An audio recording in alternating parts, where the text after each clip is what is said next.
അറബിക്കടലിൽ ഭൂചലനം. റിക്ടർ സ്കെയിലിൽ 5 തീവ്രത രേഖപ്പെടുത്തി. ഇന്ത്യൻ തീരത്ത് നിലവിൽ ഭീഷണിയില്ല. മിനിക്കോയ് തീരത്ത് നിന്ന് 1400 കിലോമീറ്റർ പടിഞ്ഞാറാണ് പ്രഭവ കേന്ദ്രം. സ്വാന്തന സാജുവിന്റെ വിശദാംശങ്ങൾ നൽകാൻ. സ്വാന്തന, ആശങ്കപ്പെടേണ്ട സാഹചര്യമുണ്ടോ?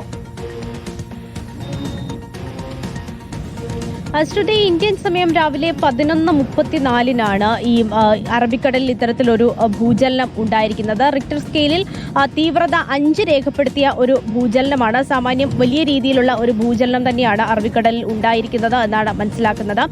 നിലവിൽ ശ്രുതി ചോദിച്ചതുപോലെ ഇന്ത്യൻ തീരത്ത് ഒരു ഭീഷണി ഇല്ല എന്ന് തന്നെയാണ് നമുക്ക് വ്യക്തമാകുന്നത്.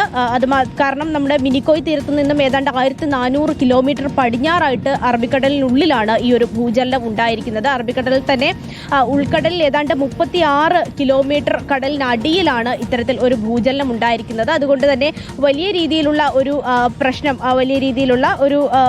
പ്രശ്നം ഈ ഒരു ഭൂകമ്പം കൊണ്ട് ഉണ്ടാകില്ല എന്നുള്ള കാര്യം തന്നെയാണ് ഇപ്പോൾ എന്തായാലും കാലാവസ്ഥാ വകുപ്പ് അടക്കം നിലവിൽ ഇതുമായി ബന്ധപ്പെട്ട് വ്യക്തമാക്കിയിരിക്കുന്നത്. എന്തായാലും സുനാമി മുന്നറിയിപ്പ് അടക്കം ഇതുമായി ബന്ധപ്പെട്ട ഇതുവരെ ഇന്ത്യക്ക് അടക്കം നൽകിയിട്ടും ഇല്ല. ശ്രുതി, ശരി, വ്യക്തമാണ്. സ്വാന്തന സാജു ആണ് വിശദാംശങ്ങൾ നൽകിയത്.